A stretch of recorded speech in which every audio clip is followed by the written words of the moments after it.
Un saludo a toda la familia que está aquí en la presencialidad y a todos los hermanos que están allí en la virtualidad. También un saludo muy especial. Saludos de mi esposa, Dios te les bendiga. Saludos de mi esposa, viene en camino para unirse a nosotros ahorita en este momento. Y bueno, vamos a entrar en la palabra sin tanto preámbulo. Dios ha puesto en mi corazón un sentir relacionado con las charlas o las conferencias o los estudios que vamos a estar desarrollando o venimos desarrollando, y preparé una serie que hemos titulado La familia en tiempos de crisis. No es la familia en crisis, sino la familia en tiempos de crisis, que son cosas distintas, aunque los términos parecen ser los mismos. Y en el primer servicio, no me hagas saboteo, Esteban. Y en el primer servicio estuvimos hablando acerca de protegiendo, peleando, luchando para cuidar la bendición de Dios.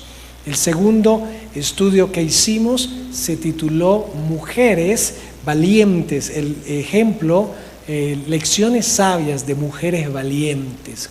5 mujeres de las que estuvimos hablando en el segundo servicio. En este tercer servicio vamos a hablar de algo que hemos titulado De la crisis a la esperanza, y vamos a abrir nuestras Biblias o seguir la lectura ahí en la pantalla de Segunda de Reyes capítulo 6 desde el verso 24, Segunda de Reyes 6, 24, y ahí nos vamos de chorro hasta el capítulo 7, verso 20. Y vamos a orar para preparar nuestros corazones, para que nada le distraiga, para que si algo que le preocupa, hay algo que esté afectándole en su corazón, en su mente, emocionalmente, alguna preocupación, que traiga paz el Señor a nuestros corazones y que el terreno de nuestros corazones esté propicio, apropiado, en condiciones apropiadas para recibir la palabra, porque no vine a darles una información, no vine a contarles algo que ustedes pueden leer en la Biblia. Quiero motivarlos a que actuemos, a que hagamos algo en relación a estos tiempos de crisis en los que Dios, que ya lo sabía, nos ha permitido atravesar. Oremos. Amado Padre Celestial, te damos toda la gloria y toda la honra en el nombre de Jesús. Y queremos de manera muy especial, Señor, así como hemos tenido corazón para adorarte, exaltarte, queremos tener corazón y mente para prestarte atención, Señor. Habla a nuestros corazones, exhorta, edifica, consuela, Señor, según la necesidad de cada uno de nosotros, Señor. Que tu palabra no quede vacía o quede en una mera información a nuestras mentes, sino que nos incite a acciones concretas, Señor. Somos tu iglesia, somos tu familia, vivimos en tiempos de crisis, no necesariamente vivimos en crisis, quizás algunos sí han sido fuertemente afectados por estas crisis, pero Señor, no tenemos un papel de espectadores ante lo que sucede. Y oramos para que tu palabra nos ayude a entender lo que quieres de nosotros, en el nombre de Jesús. Amén y amén. En la medida en que vamos a ir leyendo, porque es bastante lo que hay que aprender de todo esto, entonces vamos a ir desarrollando nuestro estudio. Vamos a empezar entonces Segunda de Reyes, capítulo 6, verso 24. Y todo esto que abarca el verso 24 hasta terminar el capítulo 6, es decir, en el verso 33, lo he titulado Un complejo de crisis. Una serie de situaciones críticas que han estado rodeando a este evento que vamos a analizar. Y al observarlo, vas a sentirte que estás leyendo las noticias del día de hoy. Tal vez en un portal de noticias lees y no es diferente a lo que esto, que puede estar refiriéndose aproximadamente a unos 1700, 1800 años antes de Jesucristo.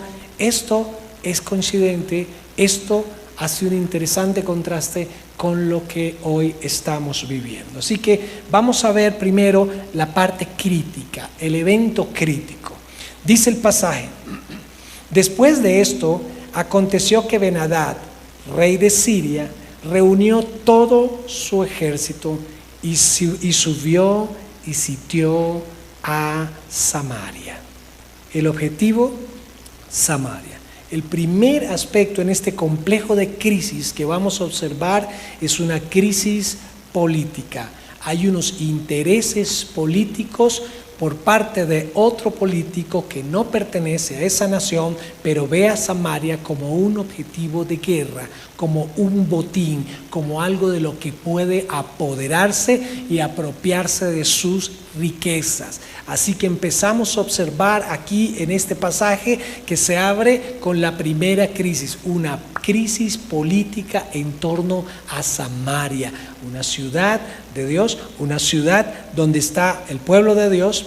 Y continúa entonces diciendo en el verso 25, la primera parte, y hubo gran hambre en Samaria a consecuencia de aquel sitio. Es una ciudad amurallada.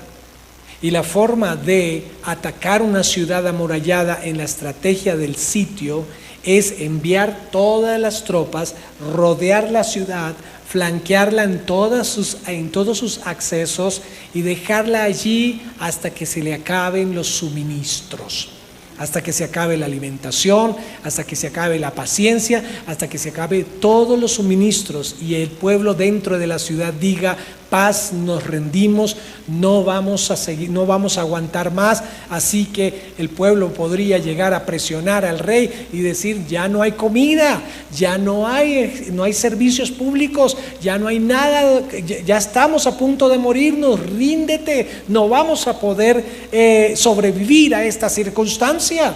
Así que en segundo lugar hay una crisis alimentaria.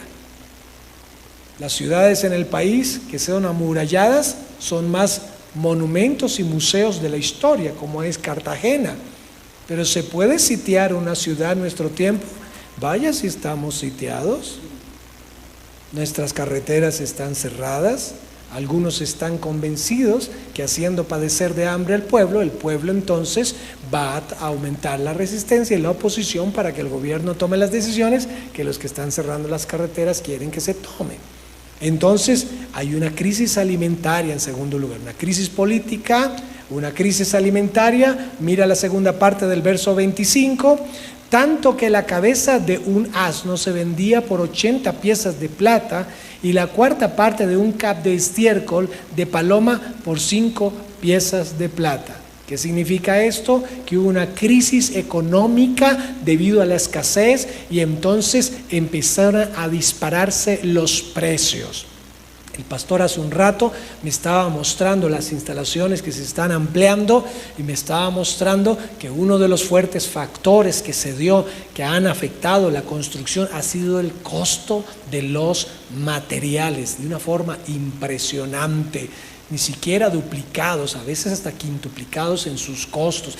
Y uno dice: wow, esta historia que estamos leyendo no es muy diferente a la nuestra. Crisis política, crisis alimentaria, crisis económica, algunas finanzas, muchos negocios.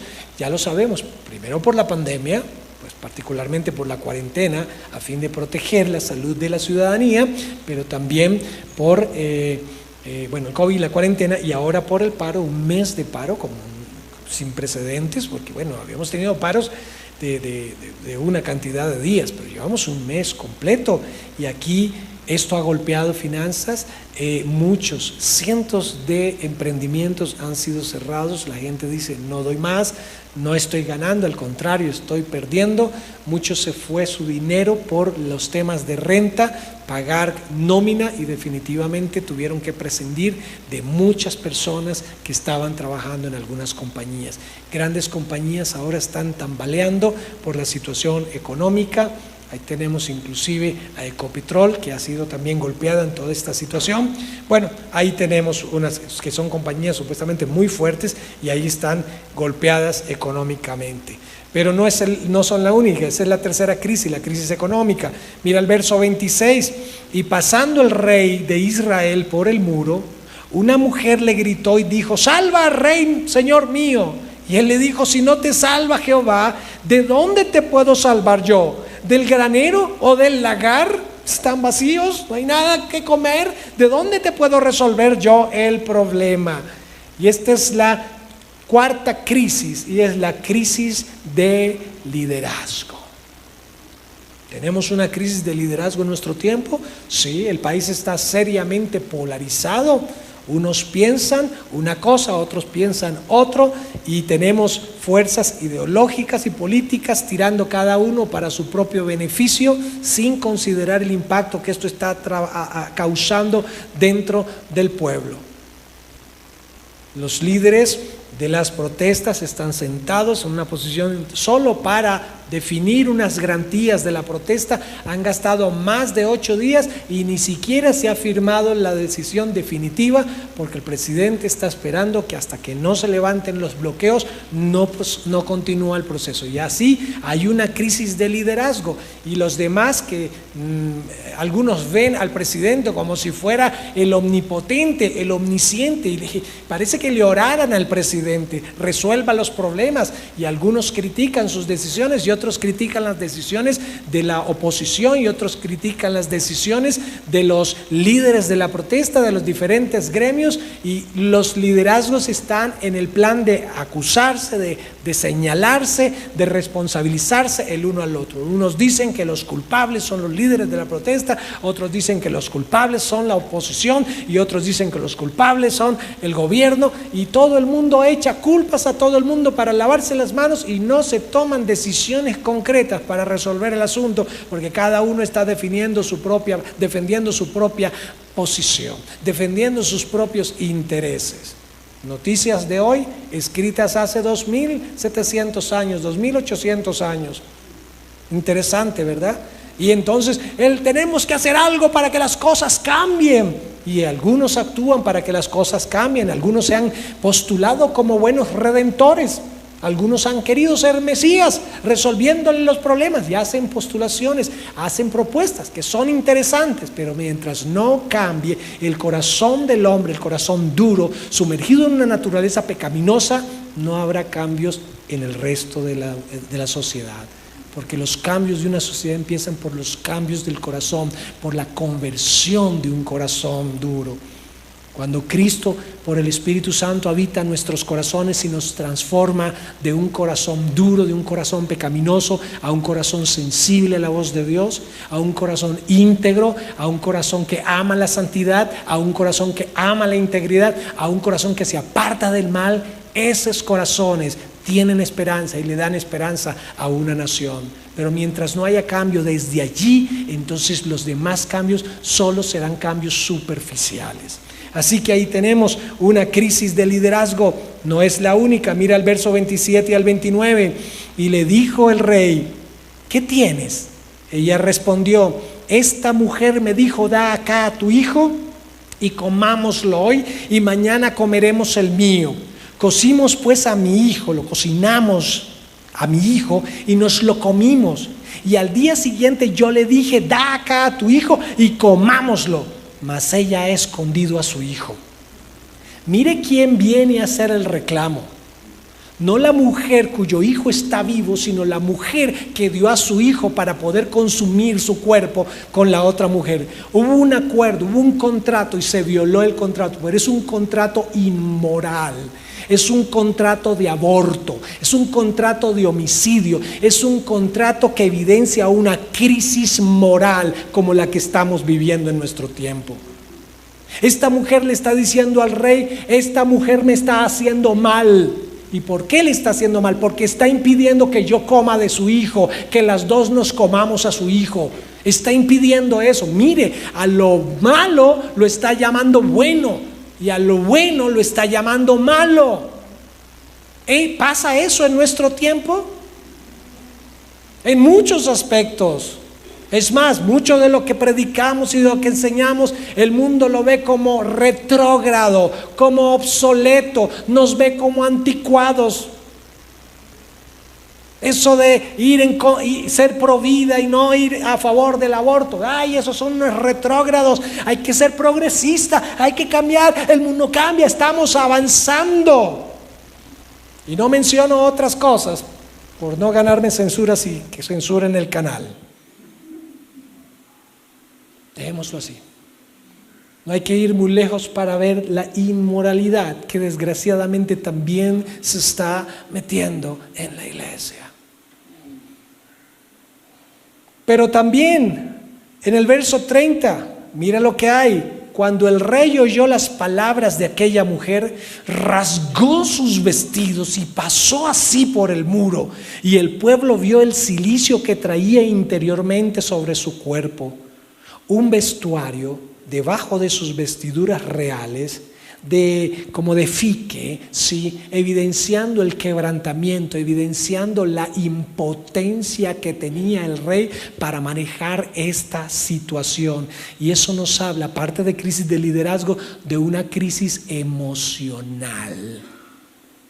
Vaya si estamos en nuestro tiempo en crisis emocionales. Soy psicólogo y quizás uno de los tratamientos o una de las patologías más tratadas durante la pandemia fue las crisis de ansiedad. Las personas no querían salir a la calle porque las noticias les incitaban que iban a morir si solamente salían. No querían relacionarse, se dio un trastorno de agorafobia, ese deseo de no quiero salir a relacionarme con nadie porque voy a terminar contagiado. Y creo que fue el tema que más los pastores tuvimos que abordar. Es más, muchos pastores han tenido dificultades con la presencialidad porque aunque han tenido oportunidades, muchos de los ausentes no es porque no puedan venir, sino porque tienen pánico para hacerlo. Y la crisis a nivel emocional. ¿Saben que muchos jóvenes hoy, antes de casarse, han pasado por más de 5 relaciones sentimentales? A quienes les cae muy bien el versículo donde Jesús le dice a la samaritana: 5 maridos has tenido y el que ahora tienes no es tu marido. Porque estamos buscando quien nos ame. Estamos en una mendicidad afectiva impresionante. Los hijos están creciendo, muchos hijos están creciendo en la ausencia de la figura masculina. Y el concepto de la hombría se está distorsionando. Y ahí empezamos a tener problemas de carácter emocional. Crecen muchos hijos con la ausencia de sus padres, y no porque estos sean huérfanos, sino porque sus padres están sumergidos en la tarea de conseguir recursos económicos para poder sostener una economía familiar y un estatus para dar una buena imagen a los demás. Y prefieren tener el último modelo de dispositivo celular aunque deban 10 meses de pensión en el colegio. Esa es la realidad por la que estamos viviendo, una crisis emocional violenta. Y vamos en 6 y viene la última, la peor de todas, crisis espiritual. Pero la crisis espiritual la vamos a observar desde el verso 31 hasta el 33 en 5 actitudes del rey. Verso 31, y él dijo: así me haga Dios y aún me añada si la cabeza de Eliseo, hijo de Safat, queda sobre él hoy. Espérate, un momentico, aterricemos una cosa. ¿Qué tiene que ver lo uno con lo otro? ¿Qué le está pasando al rey? Le viene una mujer a pedir justicia por un asunto inmoral, por el incumplimiento de un acuerdo inmoral, para que el rey tenga un veredicto y le diga a la mujer cuyo hijo todavía quiso proteger que lo saque de protección, lo sacrifiquen y se lo coman ellos. Eso era lo que quería esta mujer. Y al ver las condiciones, la situación, que el granero vacío, ¿de dónde yo te puedo ayudar? Tú vienes a mí a que te dé soluciones. Yo como rey en el liderazgo no tengo solución. Y rasga sus vestidos y se ve el cilicio, se ve el quebrantamiento. Ha estado en la presencia del Señor declarando impotencia y siente que definitivamente alguien tiene la culpa de esta situación. Y miren a quién culpa, ni siquiera el rey de Siria, que es el que viene con el ejército. Acusa al siervo de Dios. ¿No hizo Nerón lo mismo? Acusó a la iglesia de haber incendiado a Roma. Y ahí se desprendió una persecución violenta. ¿Y sabe qué está haciendo el rey? en medio de esa crisis está tan enceguecido espiritualmente, pero esa es la representación del enceguecimiento espiritual que están viviendo todos allí en ese lugar. Así que cuando dice el rey allí en el verso 31, y él dijo: así me haga Dios y aún me añada si la cabeza de Eliseo hijo de Safat queda sobre él hoy. Hubo intenciones homicidas, y homicidas ni siquiera contra el causante del problema. Busca culpables. El rey culpa al siervo de Dios, un aspecto de la crisis espiritual. Verso 32 dice: y Eliseo estaba sentado en su casa, y él estaba sentado con él estaban sentados los ancianos, y el rey envió a él un hombre. Mas antes que el mensajero viniese a él, dijo él a los ancianos que estaban ahí con él: ¿no habéis visto cómo este hijo de homicida envía a cortarme la cabeza? Así que Eliseo recibe relación de quién viene y con qué intenciones viene. Mirad pues, y cuando viniere el mensajero, cerrar la puerta e impedir la entrada. ¿No se oye tras él el ruido de los pasos de su amo? Por un momento el mismo Eliseo tiene un grado de temor por su vida y pretende poner entre el mensajero del rey y él una puerta y un grupo de ancianos para que le protejan. Mire que la crisis alcanza a golpear un poco, no definitivamente, un poco, aún al pueblo de Dios. Así que la crisis espiritual también evidencia un señalamiento contra el pueblo de Dios, y el pueblo de Dios puede en algún momento sentir como que las miradas de los líderes están sobre nosotros, o bien para admirarnos y decirnos: tomen la oportunidad, háganle, muéstrenos cómo se hace, si han visto que no lo hacemos bien, o ustedes son los responsables y vamos a cortarles la cabeza, por su culpa estamos en esta situación. Eso puede estar pasando. Así que el rey pretende asesinar al siervo de Dios. Primero lo culpa, pretende asesinarlo. El verso 33, la primera parte dice: aún estaba él hablando con ellos, y he aquí el mensajero que descendía a él, y dijo: ciertamente este mal de Jehová viene. ¿Quién dijo eso? El mensajero. El mensajero dice: toda esta crisis es culpa de Dios. Mira hasta dónde vienen las cosas. Toda esta situación es culpa de Dios. Así que el rey culpa al siervo de Dios, pretende asesinar al siervo de Dios. ¿Será que el rey de Siria evitaría atacar a Samaria porque el rey asesinara a Eliseo?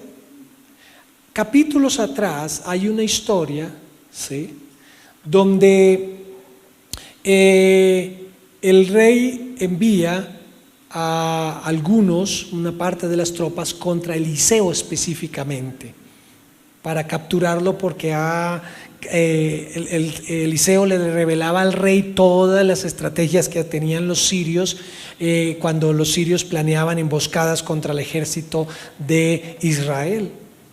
Y entonces mandó el rey una tropa para capturar a Eliseo, y fue cuando Eliseo, ¿sí?, en la historia tal vez lo recuerdas, cuando Giesi vio esos ejércitos que lo rodeaban y se asustó, pero Eliseo estaba tan tranquilo que oró al Señor para que le abriera los ojos a Giesi y viera el ejército que estaba entre el ejército de los sirios y ellos, que era el ejército de Dios, y abrió sus ojos. En ese episodio la intención del rey de Siria era matar a Eliseo y no lo pudo hacer.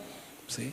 Pero aquí tenemos que el rey infiere que toda la responsabilidad es de Dios y de Eliseo, porque probablemente la decisión del rey es por culpa de Eliseo. Esa es la perspectiva del rey. Y finalmente, al final del verso 33, dice este mensajero: ¿para qué he de esperar más a Dios? Y eso me habla de la muerte de la esperanza. Ahí está el panorama. ¿Es diferente a hoy? En muchas cosas, no. Sitiados, todas estas condiciones. Pero todo esto nos habla, como lo titulé, ese complejo de crisis que nos está rodeando. Toda esta serie de estas 4 enseñanzas que estoy dictando en el día de hoy están enmarcadas en el título de la familia en tiempos de crisis. No la familia en crisis, que es distinto. La familia en tiempos de crisis. Os acabo de mostrar la crisis por la que estaba atravesando la familia de Samaria. Es muy parecida a la que estamos atravesando nosotros, a la que estamos viendo en nuestro gobierno, en los diferentes frentes de liderazgo político y social. ¿Y nosotros qué? ¿Hemos sido afectados de alguna manera? Claro que sí. Esta presencialidad que estamos teniendo hoy, muchas congregaciones no la están pudiendo tener, entre ellas la de la Wesleyana en Mosquera con el pastor Rubens, porque están ahorita con la virtualidad nomás, porque muchos pastores tuvieron que entregar sus auditorios. Otros, por la gracia de Dios, el Señor hasta ahí nos ha sostenido y seguimos con los auditorios. Pero la iglesia también ha sido afectada de una o de otra manera. Pero esto, así cierra el capítulo 6 con un panorama bastante crítico y bastante difícil. Pero cuando abre el capítulo 7, yo lo llamo la intervención divina. Y todo este estudio, como lo referí al comienzo, lo hemos llamado de la crisis a la esperanza. Pero ¿cómo termina el capítulo 6? Con la expresión de este mensajero: ¿para qué he de esperar más a Jehová? Es el síntoma de la muerte de la fe, el síntoma de la muerte de la esperanza. ¿Para qué seguir esperando? No vale la pena esperar en Dios. No faltaría el que dijera: mal le sirve Dios al que bien le sirve, mal paga Dios al que bien le sirve. Terrible. Y no sé si hay alguno entre vosotros, mis queridos hermanos, allá en casa o aquí en la presencialidad, que ha llegado a este punto crítico. Valdrá la pena viendo todas estas crisis juntas aquí en nuestro país, que no es Samaria, que no es el rey de Siria, pero es Colombia y es el presidente Duque y la oposición y los líderes del paro y los jóvenes y todas estas cosas, las protestas, los bloqueos, los que disparan allí para asesinar. Seguramente hay fuerzas oscuras detrás de todo esto, en el campo militar, en el otro lado, hay muertos de todos los lados. ¿Habrá alguna esperanza? Muchos de ellos están protestando porque ya no tienen más esperanza, porque ya no tienen más que hacer. Muchos ya quieren salir del país porque aquí no ven esperanza. Muchos hermanos venezolanos han llegado a Colombia porque en su país se murieron las esperanzas y han venido a encontrarse con otro país que está en crisis de esperanza. Qué fuerte, ¿eh? Ahora, ¿hay alguna alternativa para esta situación? Cada uno está haciendo sus propuestas. Lo más complejo, y cuando veo las tomas de la mesa de negociaciones con los líderes del paro, ¿sí? Y veo esas personalidades, y entre tantas personas, tantas opiniones, ¿habrá la posibilidad de llegar por fin a un acuerdo entre tanta intransigencia? Muy complicado. ¿Qué hacemos nosotros en medio de esta crisis? Somos la familia de Dios en tiempos de crisis. ¿Hay alguna respuesta en nosotros para a esta nación? Miren lo que pasa entonces empezando el capítulo 7, igual que hicimos, vamos a ir leyendo, verso 1. Dijo entonces Eliseo, mira que la situación de Eliseo inicialmente es: este tipo va a venir a mandarme matar. Y mandó un mensajero y seguramente quiere matarme. Cierran la puerta, no entre. Eliseo, ¿qué te pasa? ¿Vas a quedarte encerrado dentro de un recinto protegido por el liderazgo? Y tú te vas a quedar con los brazos cruzados viendo la situación y la crisis, y tú que eres el siervo de Dios, vas a quedarte ahí asustado pensando qué hacer. Algo pasó en el corazón de Eliseo entre el versículo 3 y entre el capítulo 6 y el capítulo 7. Seguramente la declaración de este siervo no dice que este siervo sacó cuchillo y lo apuñaló y lo asesinó. No dice eso. Lo único que hizo este siervo del rey es abrir su corazón diciéndole a Eliseo lo que pensaba el rey. No hay solución, no hay alternativa. Todo el capítulo empieza con esas dos declaraciones. Ciertamente este mal de Jehová viene, ¿para qué he de esperar más a Jehová? Y tal vez esa declaración tuvo que remover el corazón de Eliseo para decir: tengo que cambiar de actitud, tengo que dejar de esconderme, tengo que dejar de encerrarme, tengo que dejar de buscar personas que me ayuden para que me protejan en esta situación. Tengo que hacer algo distinto. ¿Y qué será lo distinto? Tengo que salir de estas paredes de mi casa donde estoy encerrado viendo desde la pantalla, porque es que me da miedo salir, porque es que no tengo tiempo para salir. Hay varias sillas vacías donde usted hubiera podido estar aquí hoy. En el primero y en este tercer servicio las hubo. Bueno, no tengo ninguna autoridad para llamar la atención a una iglesia, pero estoy hablando de parte de Dios. ¿Para qué nos quedamos encerrados como Eliseo allá? Algo pasó, un clic. Y miren lo que hace Eliseo. Dijo entonces Eliseo: oíd palabra de Jehová.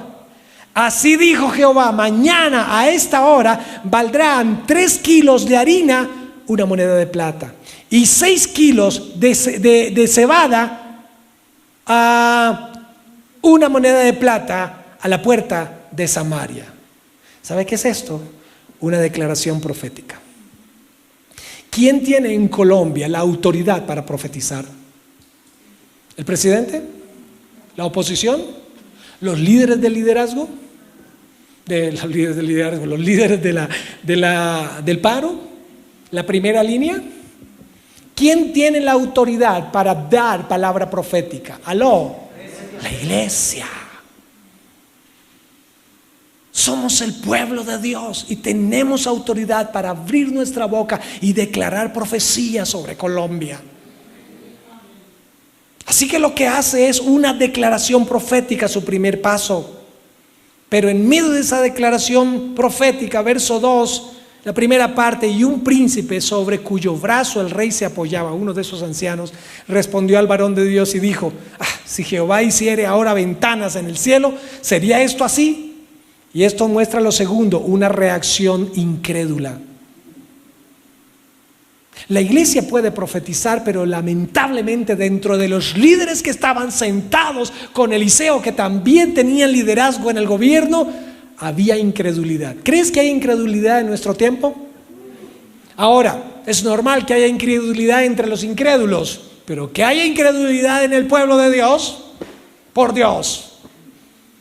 Que queramos huir de Colombia porque es que la situación está imposible, que también se nos murió la esperanza a nosotros. Si se le muere la fe y la esperanza a la iglesia, el país estará en peores condiciones de las que hoy estará.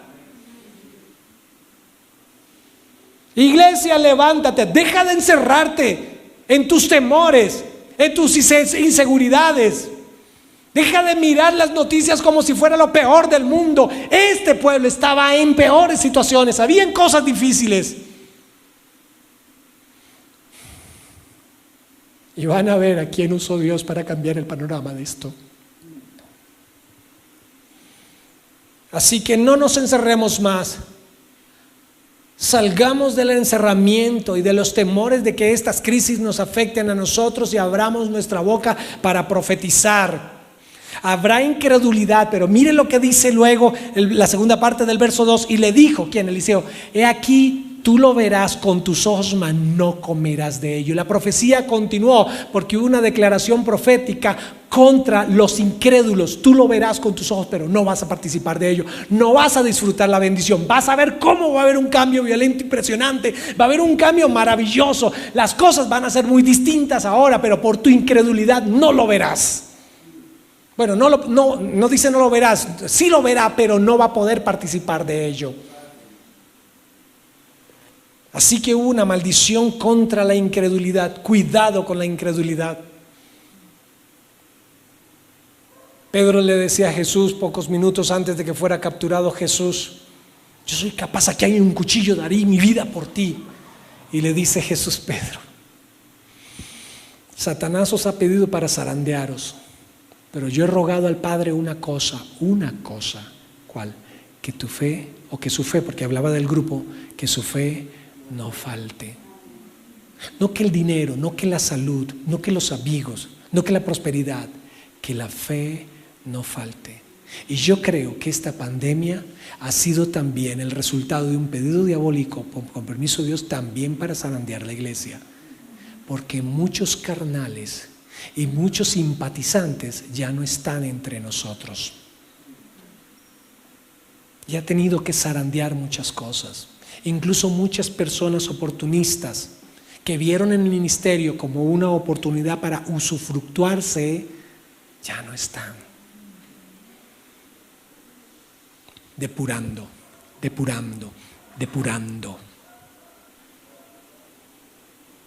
Así que viene esta maldición sobre la incredulidad. Mira el verso 3 y 4. Ya vimos los 7 estados de la crisis. Es como un diamante. La crisis es una cosa grande que es como un diamante que tiene 7 aristas. Y ya los vimos todos. ¿Puede haber alguna situación peor? Mire lo que viene. Verso 5. Se levantaron pues a la noche. Verso 3 y 4. Me salté. Verso 3 y 4. Había en la entrada de la puerta 4 hombres leprosos, los cuales dijeron el uno al otro: ¿para qué nos estamos aquí? ¿Hasta que muramos? Si tratáremos de entrar en la ciudad, ojo, estaban afuera. La ciudad estaba sitiada, las puertas por lo tanto estaban. ¿En qué lado de la puerta estaban los leprosos? Afuera, porque ellos dijeron, si entráramos a la ciudad, estaban afuera. Es decir, estaban al alcance de los sirios. Mira el panorama para ellos. Si tratáramos de entrar a la ciudad, por el hambre que hay en la ciudad, pues moriríamos en ellos. Si nos quedamos aquí, pues también moriremos. Vamos pues ahora a los asirios y pasemos al campamento de los sirios, Si ellos nos dieren la vida, pues viviremos. Y si nos dieren la muerte, pues ¿qué? Moriremos. ¿Sabes cómo se llama esto? Yo lo llamo el menú de la muerte. Una carta de 3 opciones para morir. ¿Cómo quieres morir? ¿Allá en la puerta? ¿Afuera? ¿Esperando? ¿Adentro? ¿Muriendo de hambre? ¿O por el filo de la espada de los sirios? Tal vez tú hagas ahora clic y digas: ups, ese es mi estado real. Los 7 anteriores en el capítulo 6 de Segunda de Reyes son el estado de Colombia. ¿Este acaso es tu estado? Estos no están en la crisis, están en la inmunda. Están en peores situaciones. Lepra, hambre y opciones solo para morir. No hay opciones para vivir. Era lo que estaban pensando. Estos son los más hundidos de la crisis. Esto tiene que ver con los infantes a los que se les está mirando como objetivo para que no vivan. Trata de blancas. Una cantidad de cosas tremendas. Personas que están en peores condiciones que las que está Colombia con esta situación crítica. ¿Y las hay? Sí, muchos. Estos son los más hundidos. Pero mire esto, verso 5 al 7. Se levantaron pues al anochecer para ir al campamento. ¿Por qué no van de día? Bueno, pues como para que no los vean tan fácilmente. Se levantaron pues al anochecer para ir al campamento de los sirios, y llegando a la entrada del campamento de los sirios no había allí nadie. Porque Jehová había hecho que en el campamento de los sirios se oyeran estruendos de carros, ruidos de caballos y estrépito de gran ejército. Paranoia, escucharon unas cosas. Ese era el diagnóstico quizás para ellos. Pero Dios era el que había puesto esta confusión en ellos. Y se dijeron los unos a los otros: he aquí el rey de Israel ha tomado a sueldo contra nosotros a los reyes de los heteos y a los reyes de los egipcios para que vengan contra nosotros. Se confundieron, ellos interpretaron todo ese ruido como varios ejércitos que venían contra los sirios. Y así se levantaron y huyeron al anochecer, abandonando sus tiendas, sus caballos, sus asnos y el campamento como estaba, y habían huido para salvar sus vidas. Creo que en el momento en que Eliseo estaba haciendo esta declaración profética, esto estaba pasando allí. Porque cuando se da una declaración profética en la autoridad del nombre de Jesús y coherente al carácter íntegro de Dios y a los propósitos divinos, se cumple. Y esto fue lo que pasó con ellos. Y se cumplió esa palabra. Pero ¿saben qué? Nadie sabía que el milagro había sucedido.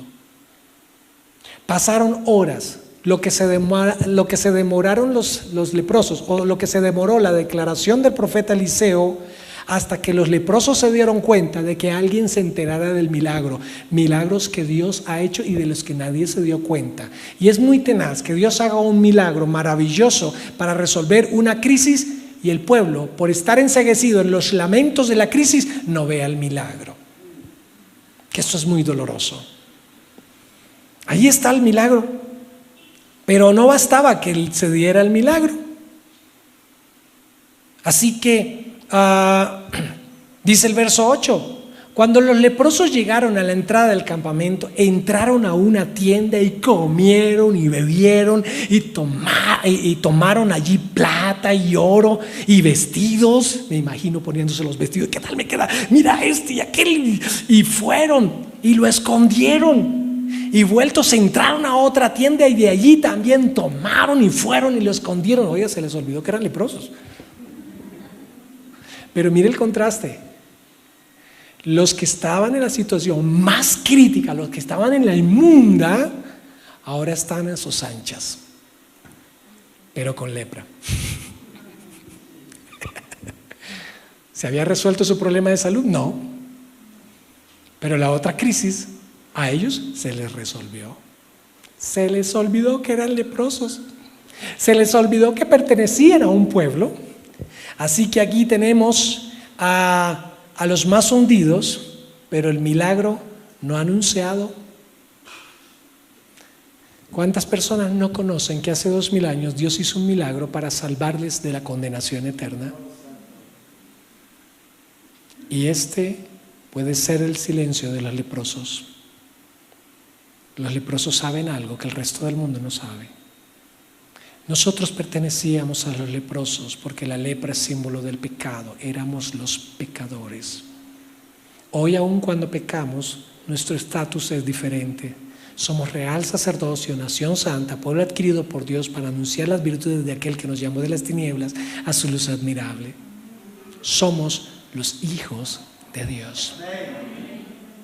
Pero somos pecadores. Cometemos pecado, pero el trato del pecado con los hijos es distinto al trato del pecado con los pecadores. El trato del pecado con los hijos se llama disciplina.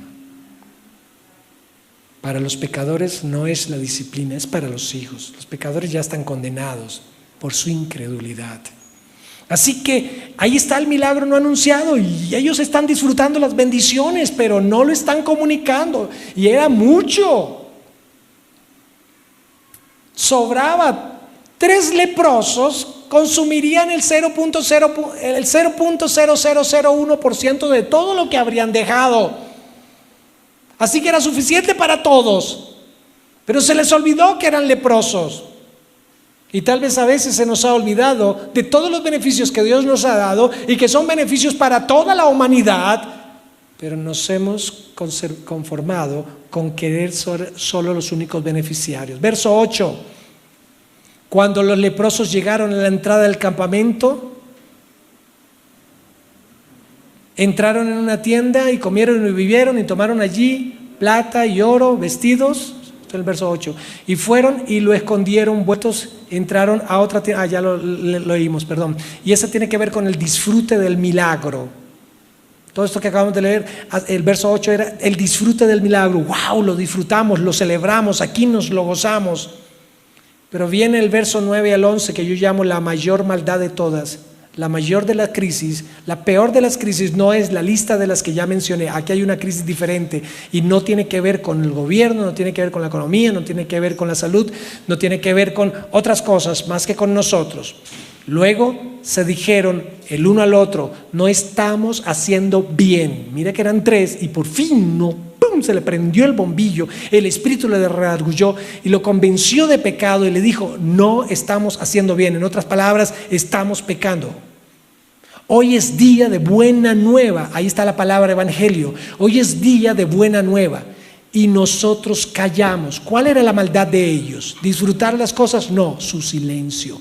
El silencio de los leprosos que habían sido bendecidos.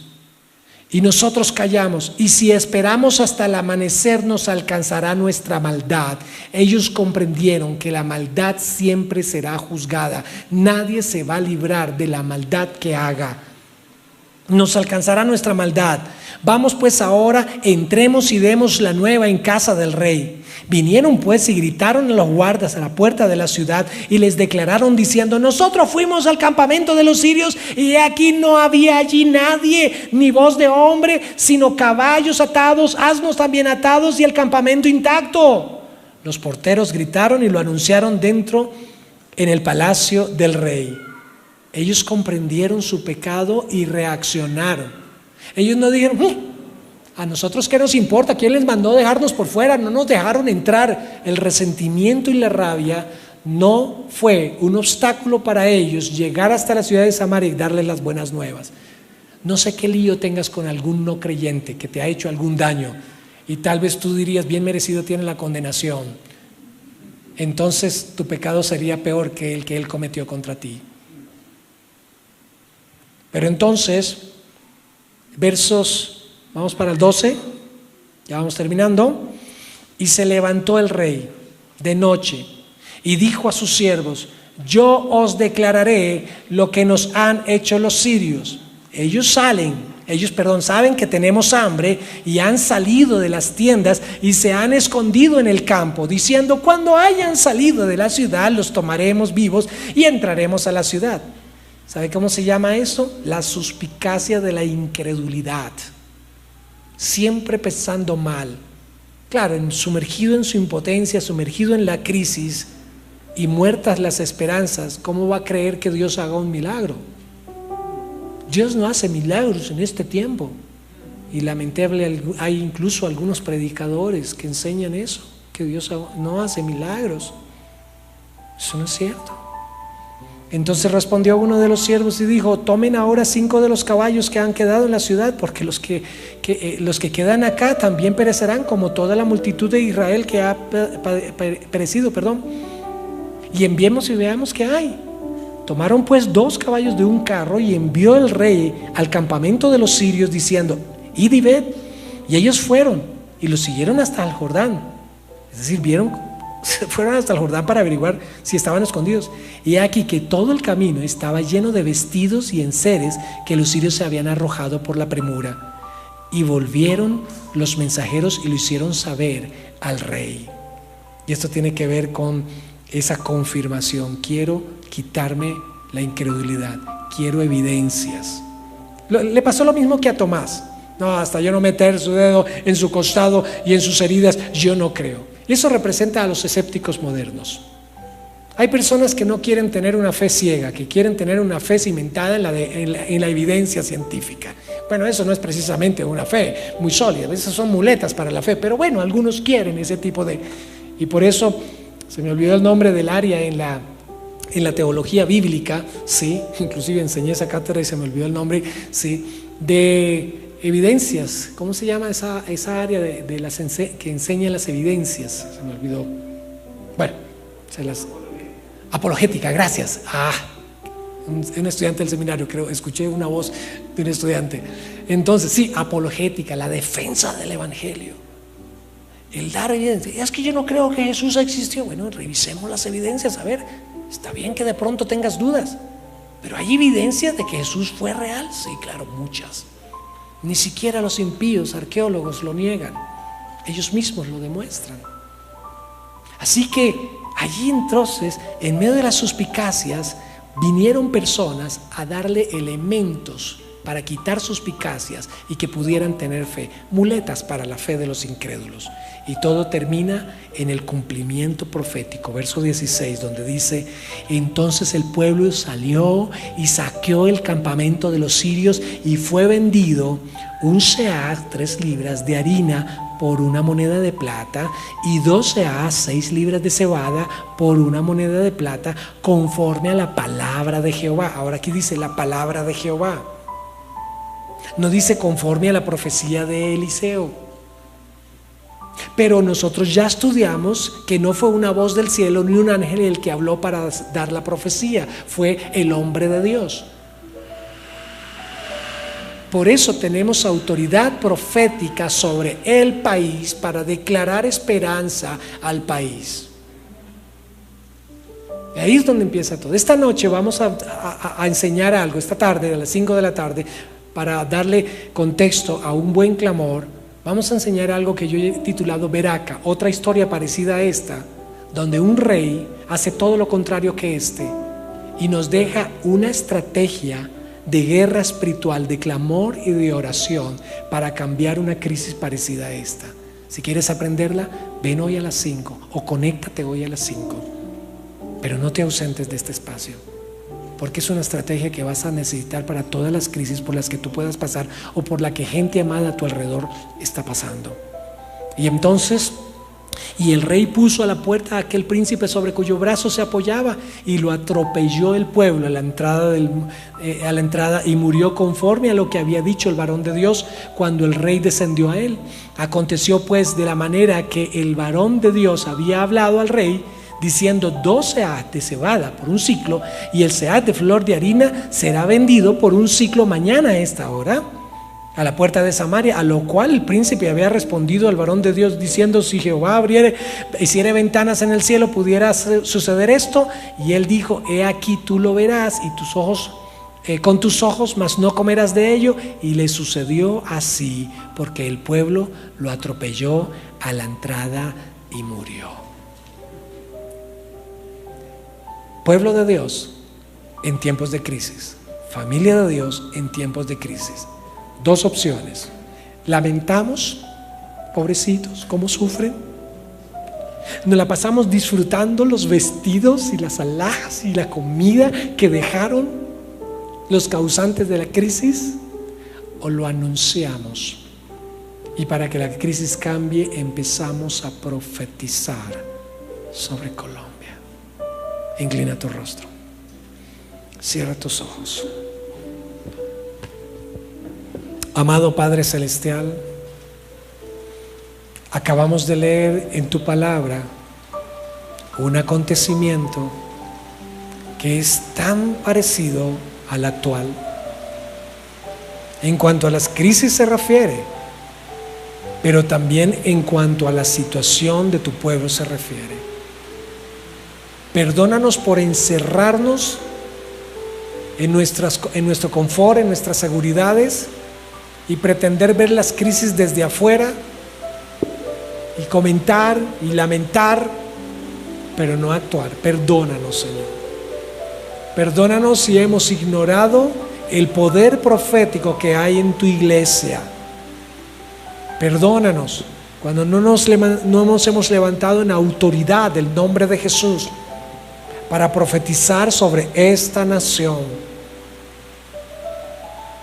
Señor, en el nombre de Jesús profetizo que tu pueblo se levanta, se sacude, entiende la autoridad profética que tiene en el nombre de Jesús y la ejerce con autoridad para restaurar la esperanza para esta nación colombiana. En el nombre de Jesús abrimos nuestra boca para bendecir y no para maldecir. En el nombre de Jesús, tu iglesia se levanta en la comprensión de tu palabra y en el ejercicio de la autoridad espiritual que tú has puesto sobre ella para traer esperanza, salvación, vida a Colombia, que se encuentra moralmente, espiritualmente, como aquel valle de huesos secos. Colombia vive en el nombre de Jesús. Hay esperanza para ti, Colombia. Hay esperanza porque hay un pueblo que ha elegido no sumergirse en la angustia que produce las crisis, no sumergirse en los temores y en el rencor que producen las crisis, sino hay un pueblo que aún guarda la esperanza. Hay un remanente de esperanza y de fe en Colombia, y esa es la iglesia de Cristo que se levanta con autoridad en el nombre de Jesús para bendecir esta nación, para profetizar sobre toda crisis y de profetizar que el panorama ha de ser distinto, porque la iglesia de Cristo aún está sobre la tierra para hacer bendición en esta nación. Somos la bendición para Colombia, y como pueblo de Cristo nos levantamos para ejercer esa bendición en la autoridad del nombre que es sobre todo nombre, en el nombre de Jesús. Amén y amén. Amén. Aleluya.